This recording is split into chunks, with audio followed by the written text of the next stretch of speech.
So viewers, welcome back. আমরা এখন আমিরুল ভাইয়ের সাথে আছি আমিরুল চৌধুরী। উনি তো অনেকগুলো বিজনেস এবং অনেকগুলো মিডিয়া সাথে জড়িত, কিন্তু ওটাতে যাওয়ার আগে আমরা একটুখানি এক্সপ্লোর করব ওনার ট্রান্সফরমেশন অ্যান্ড ট্রানজিশন ইয়ার্সের ক্ষেত্রে। তো কোন ইউনিভার্সিটিতে গেল, কী পড়লো, তারপর ইউনিভার্সিটি থেকে তার প্রথম জব কীভাবে হলো, তার কেরিয়ার কীভাবে ইউনিভার্সিটি থেকে গ্রো করলো, সাথে সাথে আমরা ওনার ইনভেস্টমেন্ট ইন জনমত সম্পর্কে একটু জানবো। এটা হচ্ছে কমিউনিটি ডেভেলপমেন্টের একটা অংশ। তো ওই হিসাবে মানে ডিসকাস করতে গেলে আমি এখন আমিরুল ভাইকে বলবো, আমিরুল ভাই, from your transition and transformation years, especially going into universities, studying through universities, developing skills, building friendship, getting out and then finding the job and moving into the career ladder, either entrepreneurship or job, and then building community connections, investment in Jonamot. If you can tell us that journey, please. Well, that journey was basically, remember I told you, I went to a college, I did a BTech National Diploma in Business and Finance, and then just before I went to university, I deferred my entry because my one-to-one distribution became so mega, it was left behind. But I picked up on it later on in my life. I did a BA Honours through East Anglia University. Anglia Ruskin. I did marketing and management. So the journey is basically, when I did my T-Mobile setup, Mercury 1-to-1, it was set up in East End, one of my biggest flagship store.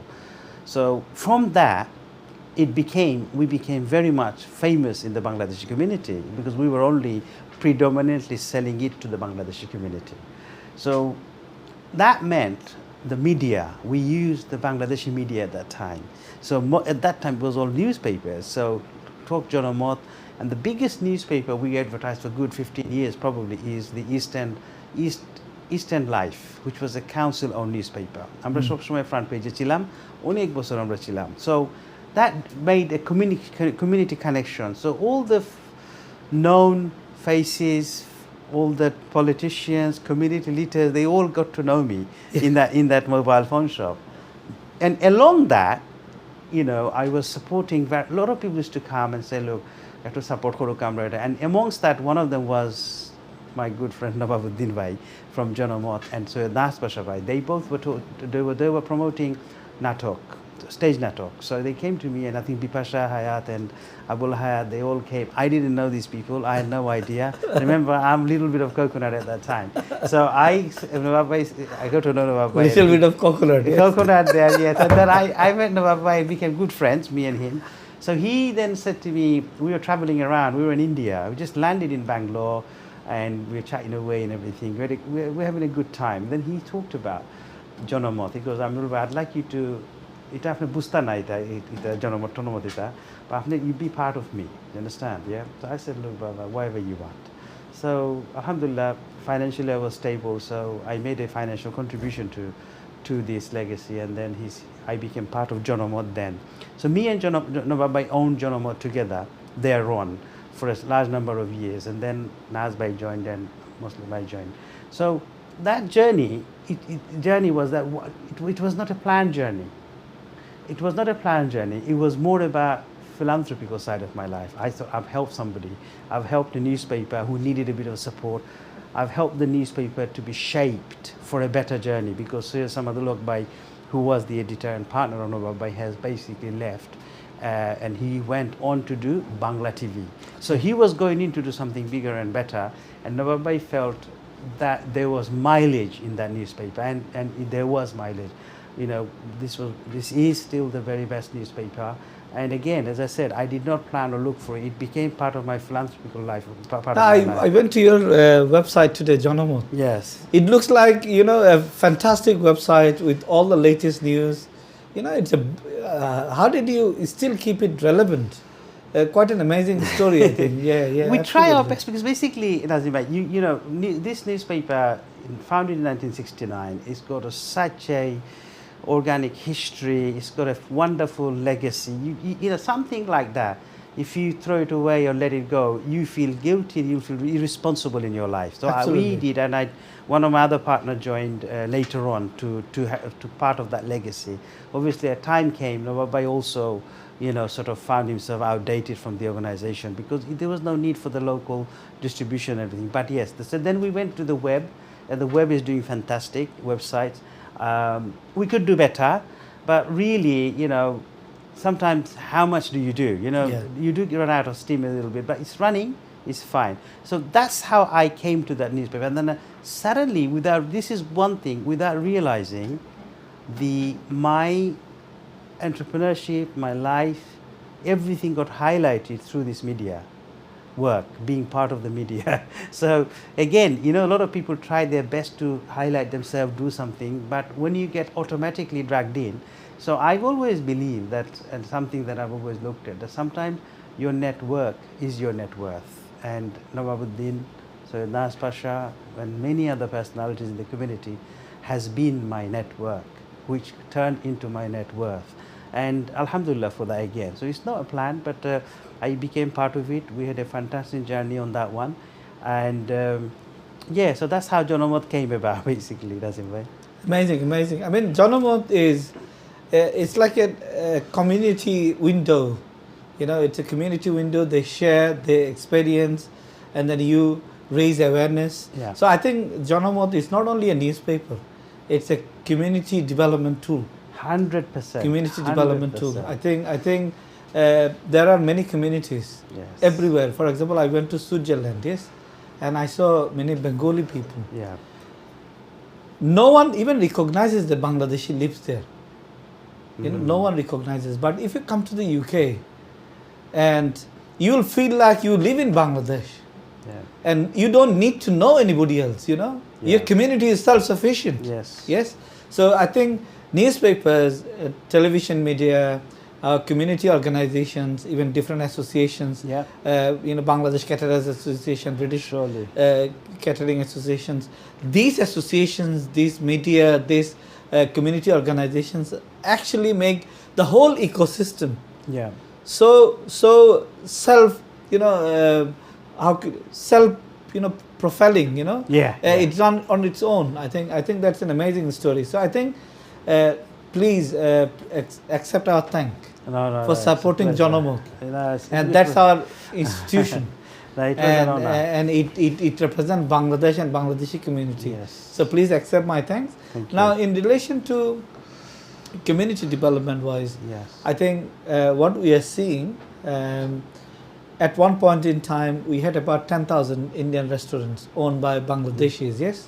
I think you're right. Now, I always say this, if we had purchased all those 10,000 properties, we would have had about 10,000 millionaires by now. Yes, possibly. So that is one. I think you contributed quite a lot in that aspect too. Last week I brought in, I think, Kamrubai. He supported many people to acquire properties. And now you are also supporting many, commercial businesses to thrive. So share your tips about properties, commercial world. What are the tips that you can give for the youngsters? I think we both combinedly can do this. I know you're talking about me, but I think, Nazim bhai, everything, you must progress through things. And I was looking at, I just want to use the example, and I'm sure you use this. I was looking at Jack Ma's comments. When you grow up, it's very, very important that you go through the normal path of learning and not jump around and find ways to shortcut. Knowledge and experience, and I think when it comes to when you grow up, first I think you need a good job, build your life up, build a career up, save money, I would say to my son, get your own property first, make sure, try to pay that off first, as you've got a fast track system, then look for things, how you can do something with your savings, add some saving and whatever, do your research. There's tons of, the problem nowadays is you have too much information. So, on the internet and the Facebook, you just go online, you've got tons of people coming with different ideas, and they're all talking about they're better than him, they're better than. I always say looking at credible organizations. If BBC gives the news, then we'd like to think it's credible. I know they've made their blunders time to time, but you can at least say, even they'll admit to most their of the time. most of the time, even blunder korle ora admit korbe amra blunder kore felchi. G. So you have to look at yourself and start looking at the profit side. Now the biggest thing is everybody has to see is that, are you making profit when you actually do a property deal, when you do a residential property deal? You know, where is the profit? You know, and even the other part is, when you get work done in the property, don't just leave it to someone else to say, oh, this is the amount I need you to do. Do your own research. There are institutions, organizations likes of RIBA. If you go to a RIBA architect, they cannot just tell you rubbish. They've gone through the hoops and loops of life. They've got credibilities. They will say to you, Mr. Nazim, this is how the RIBA calculation works, and this is the cost of your extension will be £80,000, £70,000. So you need to see qualified people around you, and not someone who just comes in and say whatever they want. So I wouldn't call it a tips, but I'd just simply say, whatever you do, make sure you do your research really well, compare your researches, and always look at the credentials of where you're getting the information from, because that is very critical. And that I would say that would be the right way to move forward. Excellent. So some tips that I received from Amirul Bhai. First thing is simple. You need to start saving money. Even if your income is £1, save at least 20p or a bit 10p. So building that habit of saving, yes. Second thing is invest your money. So if you are young students, for example, studying universities, start saving money and then buy your first home.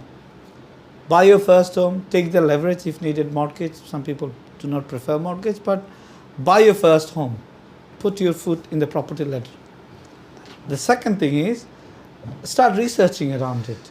In the UK, I think we have the total housing stock is about £8 trillion, yes? I think so, yeah. £8 trillion. You know better.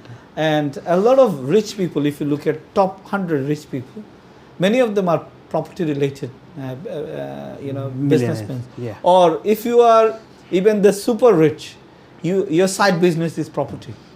The reason is, if you make investments, the investment will generate return even when you're sleeping.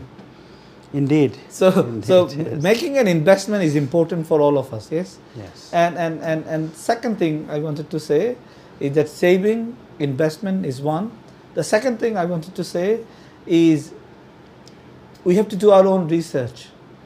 Do not just simply buy things, for example, from anywhere. Undertake your research.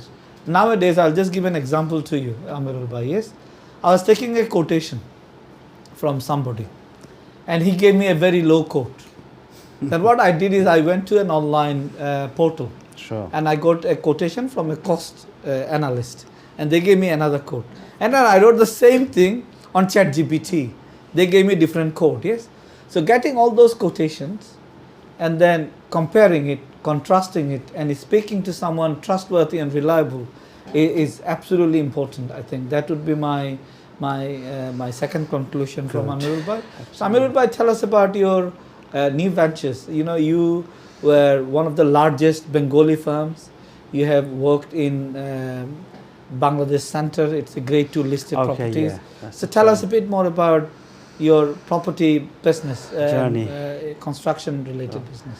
Again, so Nazim bhai, when I started buying commercial properties with my partner Atik bhai and whatever, then I met my good brother Junaid Chowdhury, who has a fantastic construction brain.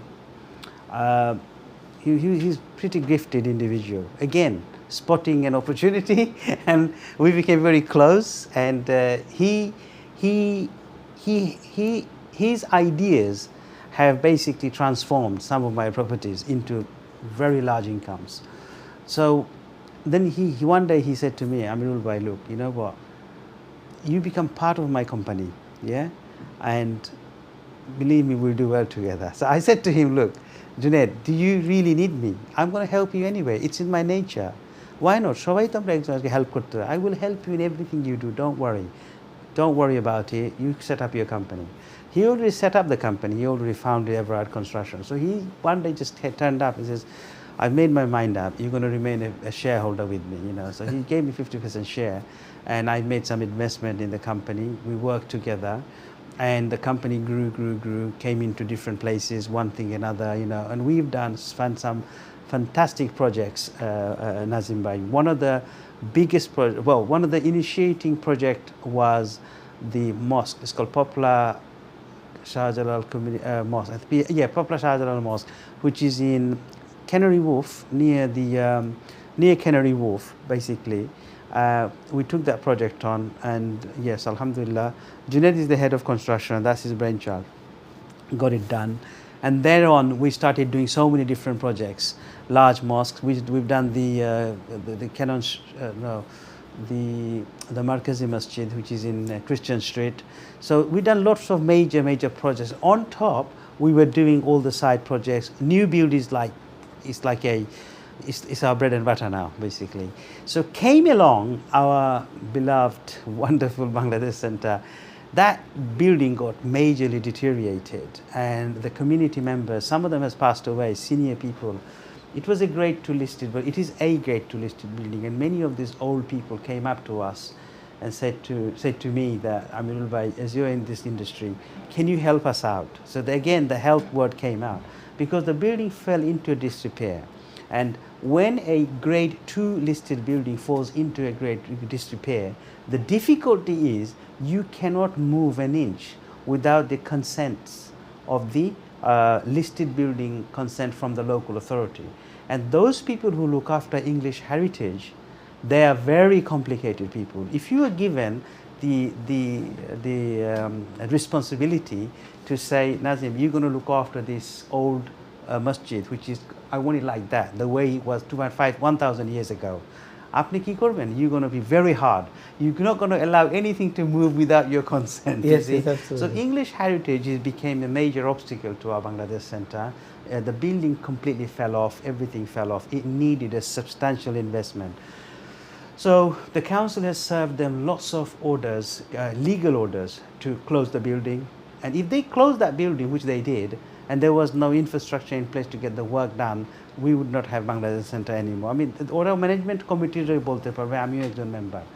So that became, for me, Junaid and my good friend Atik Bhai, three of us got together, and we thought we can do this quite easily. Yeah. And that challenge became a major challenge. And then I said to him, I remember telling the building convener, Mr. Muhibur Rahman Dilbar Bhai, who is the current General Secretary, and I said to them, when they opened that building, we said, 1971 was one war, and we won. And Bangladesh Center Rescue was exactly no different than 1971. It was so tough. It was so tough. Now I realize, Nazim Bhai, why deteriorated buildings which are listed are cheap. You see Yeah, it. absolutely. Because you have to have the skill set to be able to work at it, understand that knowledge. But all development, the work credit goes to my brother Junaid. The intellectual side of the thing goes to my partner Atik, and you could call me, I'm in the middle, buffering with our community brothers.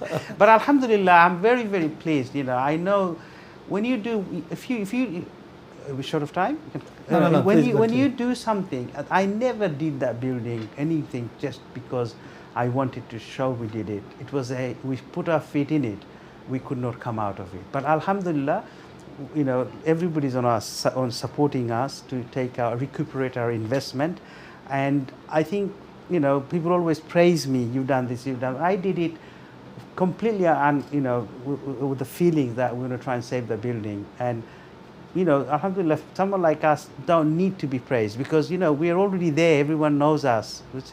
So it's a blessing. The building is saved, and that's one of our side of construction. So I'll share some acknowledgement here. So your contribution through the business is immense.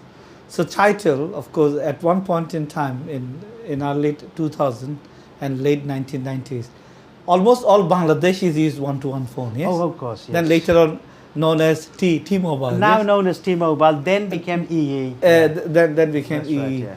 So So that is your contribution. I still remember your shop. Even I still remember even the signboard. Oh my God, I went the to your one-to-one shop. Yeah, it's amazing. The second contribution is you rescued a Bengali institution, in this case Janamata as a newspaper.